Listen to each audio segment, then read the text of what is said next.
பாட ஆரம்பிக்கிறதுக்கு முன்னாடி நம்ம துவா ஓதிக்கலாம். ரப்பி ஷ்ரஹ்லி சத்ரி வயஸ்ஸிர்லி அம்ரி வஹ்லுல் உக்தத்தம் மின் லிசானி யஃப்கஹு கௌலி. ரப்பி ஸித்னி இல்மா ரப்பி ஸித்னி இல்மா ரப்பி ஸித்னி இல்மா. பாடம் 16. அல்லாஹுடைய தீன் பரவி கொண்டே இருந்தது. அந்த அல்லாஹுடைய தீன் என்ன ஆகுது அப்படின்னு சொன்னால் கொஞ்சம் கொஞ்சமாக பரவ ஆரம்பிக்குது. இந்த செய்தி காஃபிர்களுக்கு எட்டினோன்னா அவங்க என்ன பண்ணுறாங்கன்னா, நம்ம காலங்காலமாக நம்மளுடைய மூதாதைகளை வணங்கிக்கிட்டு இருக்கோம், அந்த சிலைகளை வணங்கிக்கிட்டு இருக்கோம். இப்போ புதுசாக இஸ்லாம்னு சொல்லிட்டு கொண்டு வர்றாங்க, இந்த மதத்தை எப்படியாச்சும் நிறுத்தியே ஆகணும் அப்படின்னு சொல்லிட்டு என்ன பண்ணுறாங்கன்னா, அவங்களுடைய அதாவது நபியோடைய சிறிய தந்தை அபுதாலிஃப்ட்ட போய் சொல்கிறாங்க. என்னென்னா, நம்மளுடைய குடும்ப கௌரவமே இதில் தான் இருக்குது, நம்மளுடைய தெய்வத்தை பொய்ன்னு இந்த முகம்மது சொல்கிறாங்க, இதை நீங்கள் தான் என்ன பண்ணணும், தடுத்து நிறுத்தணும் அப்படின்னு சொல்லிட்டு சொல்லும் போது அபுதாலிஃப் அவங்க என்ன சொல்கிறாங்க அப்படின்னு சொன்னால், நபிக்கு சப்போர்ட்டாக பேசி என்னுடைய உயிர் இருக்கிற வரையும் முகம்மதை நீங்கள் ஒன்றுமே செய்ய முடியாது அப்படின்னு சொல்லிட்டு அவங்கள எச்சரித்து அனுப்பிடுறாங்க. அதுக்கப்புறம் மறுபடியும் கொஞ்ச நாள் கழித்து என்ன பண்ணுறாங்கன்னா, காஃபிர்கள் நீங்கள் மட்டும் முகம்மது அந்த இஸ்லாத்தை பரப்புறதை நிப்பாட்டாட்டி நாங்கள் இப்படிலாம் செஞ்சுருவோம், கொலை பண்ணிடுவோம் அப்படின்னு சொல்லிட்டு ரொம்ப மிரட்டுறாங்க. அதோட அபுதாலிஃப் அவங்க ரொம்ப கவலைப்பட்டு என்ன பண்ணுறாங்கன்னா, சிந்தனையில் சிந்திக்க ஆரம்பிச்சிடுறாங்க.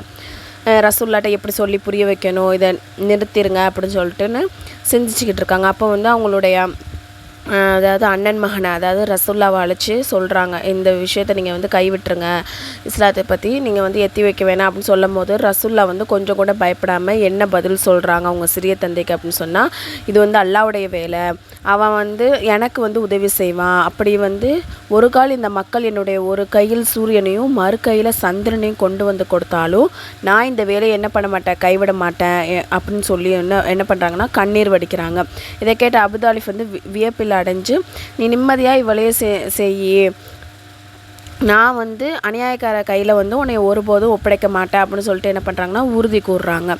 இந்த பாடத்துடைய கேள்வி அபுதாலிஃப் நபி ஸல்லல்லாஹு அலைஹி வஸல்லம் அவரிடம் என்ன சொன்னார்கள்? நபி ஸல்லல்லாஹு அலைஹி வஸல்லம் அவர்கள் அபுதாலிஃப் அவர்களுக்கு என்ன பதில் சொன்னார்கள்? பாடம் 17. ஹபசாவிற்கு ஹிஜ்ரத். அதாவது காஃபிர்கள் என்ன பண்ணுறாங்கன்னா, இருக்க முஸ்லீம்கள் ரொம்பவே துன்புறுத்துகிறாங்க, ரொம்பவே கஷ்டப்படுத்துகிறாங்க, சித்திரவதை பண்ணுறாங்க. அப்போ அல்லாஹ்வுடைய மார்க்கத்தை எடுத்து சொல்கிறதுக்கும் தீனை பரப்புறதுக்கும் ஒரு சூழ்நிலை இல்லாமலே இருக்குது. அப்போ ரசூலா என்ன சொல்கிறாங்கன்னா, அவங்களுடைய தோழர்கிட்ட நீங்கள் ரொம்பவே சிரமப்படுறீங்க, தொல்லைகளை அனுபவிக்கிறீங்க, அதனால நீங்கள் ஹபசா நாட்டிற்கு ஹிஜ்ரத் பண்ணி போயிருங்க. அங்கே உள்ள மன்னர் நஜ்ஜாசி என்கிறவர் ரொம்பவே நல்லவர், அங்கே உங்களுக்கு எந்த தடையும் இருக்காது, நீங்கள் சுதந்திரமாக தீனை பிற மக்களுக்கு எத்தி வைக்கலாம் அப்படின்னு சொல்கிறாங்க. இதை கேட்டோன்னே நிறையா முஸ்லீம்கள் என்ன பண்ணுறாங்கன்னா, அவங்களுடைய வீட்டு வாசல்லாம் திறந்துட்டு, அதாவது அவங்க வீட்டு வாசல் சொந்த பந்தம் எல்லாத்தையுமே விட்டுட்டு என்ன பண்ணுறாங்கன்னா, அல்லாஹ்வுடைய மார்க்கத்துக்காக ஹிஜ்ரத் பண்ணி போகிறாங்க ஹபசாவிற்கு. முதல்ல போனோன்னே இந்த விஷயத்தை காஃபிர்கள் கேட்டோன்னே அவங்களுக்கு சகிக்க முடியாமல் என்ன பண்ணுறாங்க, மறுபடியும் அந்த ஹபசா நாட்டிற்கு போய் அந்த மன்னாட்டு போய் முஸ்லீம்களை பற்றி தப்பாக புகார் கொடுக்குறாங்க. அப்போ முஸ்லீம்களை அழைத்து அந்த அரசர் விசாரிக்கும் போது முஸ்லீம்களின் தலைவரான அல்லது ஜாஃபர் அலி அவர்கள் அங்கே ஒரு அருமையான உரையை நிகழ்த்துறாங்க. இந்த பாடத்தோட கொஷின் முஸ்லீம்கள் ஏன் ஹபசாவிற்கு ஹிஜ்ரத் செய்தார்கள்? ரெண்டாவது கொஷின் நபி ஸல்லல்லாஹு அலைஹி வஸல்லம் அவர்கள் முஸ்லீம்களிடம் என்ன சொன்னாங்க?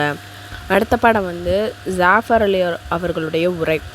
ஜாஃபர் அலி என்ன சொல்கிறாங்க அரசருக்கு முன்னாடி அப்படின்னு சொன்னால், அரசரே, நாங்கள் இதற்கு முன்னாடி ரொம்பவே முட்டாள்களாக இருந்தோம், சிலைகளை வணங்கிக்கிட்டு இருந்தோம், செத்த பிராணியை சாப்பிட்டுக்கிட்டு இருந்தோம், எங்களுக்குள்ளேயே நாங்கள் சண்டை போட்டுக்கிட்டு இருந்தோம், பணக்காராக இருந்தவங்க ஏழைகளுக்கு அநீதி செஞ்சுக்கிட்டு இருந்தோம், விருந்தினரை நாங்கள் உபசரிக்க மாட்டோம், அண்டை வீட்டாருக்கு அன்பாக பழக மாட்டோம், அண்ணன் தம்பிக்குள்ளேயே அடிதடி செஞ்சுக்குவோம், சக்தி மிக்கவர் பலவீனவர்களை துன்புறுத்துவோம்.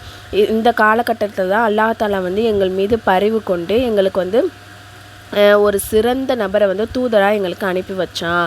அவங்க எங்களுக்கு நேரான வழியை காட்டினார், எங்களுக்கு மத்தியில் பாசத்தையும் இணக்கத்தையும் ஏற்படுத்தினார், சிலைகளை வணங்குவது கூடாது என புரிய வச்சாங்க. எங்களுக்கு அல்லாஹ் ஒருவனை மட்டும்தான் வணங்கணும், உண்மையை பேசணும், வாக்குறுதியை நிறைவேற்றணும், ஒற்றுமையாக இருக்க வேண்டும், கெட்ட குணங்களையும் பாவகரமான செயல்களையும் விட்டு ஒதுங்கி இருக்க வேண்டும், அனாதைகளின் பொருட்களை அநியாயமாக உண்ணக்கூடாது, அநியாயம் செய்யக்கூடாது.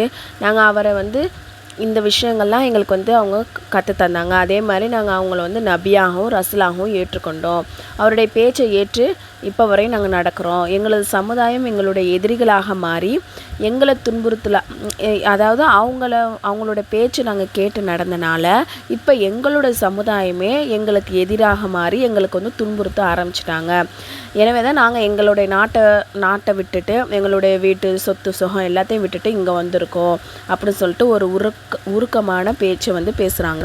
அந்த உரையை வந்து ரொம்ப கவனமாக கேட்ட அந்த மன்னர் நஜ்ஜாஸ் என்ன பண்ணுறாங்கன்னா ரொம்ப வியப்படைஞ்சு அவங்கள்ட்டையே குரானை ஓத சொல்லி கேட்குறாங்க. அதை கேட்டு கண் கலங்குறாங்க. பிறகு என்ன பண்ணுறாங்கன்னா அந்த காஃபிர்கள் வந்தாங்க இல்லையா, அவங்கள வந்து வெளியேற்றிட்டு முஸ்லீம்களுக்கு ஆதரவாக அவங்கள வந்து நல்ல கண்ணியமான முறையில் வந்து நடத்துகிறாங்க. சில நாட்களுக்கு பிறகு அவரும் என்ன ஆகிட்டார், முஸ்லீம் ஆகிட்டார்.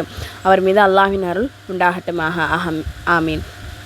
அதுக்கப்புறம் வந்து ரசுல்லா வந்து என்ன செய்யலை, ஹிஜ்ரத் பண்ணி போகல ஹபசாவிற்கு. அந்த மக்காலே தான் இருக்கிறாங்க. இன்னும் சொல்லப்போனால் அந்த மக்கத்து காஃபிர்கள் வந்து ரசுல்லாவையும் துன்புறுத்துகிறாங்க, பல துன்பங்களை வந்து கொடுக்குறாங்க. ரசுல்லா ஆனால் ரசுல்லா வந்து என்னது, அல்லாஹ்வின் பக்கம் மக்களை அழைக்கிற விஷயத்த கைவிடவே இல்லை. எல்லா இடத்துலையும் கடை வீதிகளையும், அதே மாதிரி ஹஜ்ஜுக்கு வரக்கூடிய பயணிகள்கிட்டையும், அதே மாதிரி மக்கள் எங்கே அதிகமாக கூடுறாங்களோ அந்த இடத்துக்கும் போய் அல்லாஹ்வுடைய அழைப்பு பணியை வந்து செய்கிறாங்க. இப்படியே அவங்க செய்கிறதுனால சிறிது சிறிதாக மக்காவுக்கு வெளியே உள்ள ஊர்கள்லையும் தீன் வந்து பரவ ஆரம்பிக்குது. இந்த பாடத்துடைய கேள்வி, ஜாஃபர் அலி அவர்கள் என்ன உரை நிகழ்த்தினார்கள்? ரெண்டாவது கொஸ்டின் வந்து ஜாஃபர் அலி அவர்களின் உரை மன்னரிடம் என்ன மாற்றத்தை ஏற்படுத்தியது? இது வந்து ஃப்ரீ முஅல்லமா கோர்ஸ். இதில் வந்து நான் சேரன்னு விருப்பம் உள்ளவங்க, அதாவது ஒன்லி லேடிஸ் மட்டும் இதில் வந்து ஜாயின் பண்ணிக்கோங்க. நான் வந்து கீழே டிஸ்கிரிப்ஷனில் வந்து டெலகிராம் குரூப்போடைய லிங்க் வந்து கொடுத்துட்றேன். அதில் வந்து ஜாயின் பண்ணிக்கோங்க. அதில் வந்து டீட்டெயில்ஸ் வந்து இருக்குது.